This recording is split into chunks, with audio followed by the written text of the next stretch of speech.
కదా నీ కథ ముగింపులేనిదై సదా సాగరా.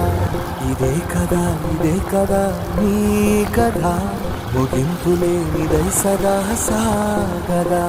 నీ కంటి రెప్పలంచున మనస్సు నిండి పొంగిన ఓ నీటి బిందువే కదా నువ్వెతుకుతున్న సంపద. ఒక్కొక్క జ్ఞాపకానికి 100 ఏళ్ల ఆయువుందిగా, ఇంకెన్ని ముందు వేచనో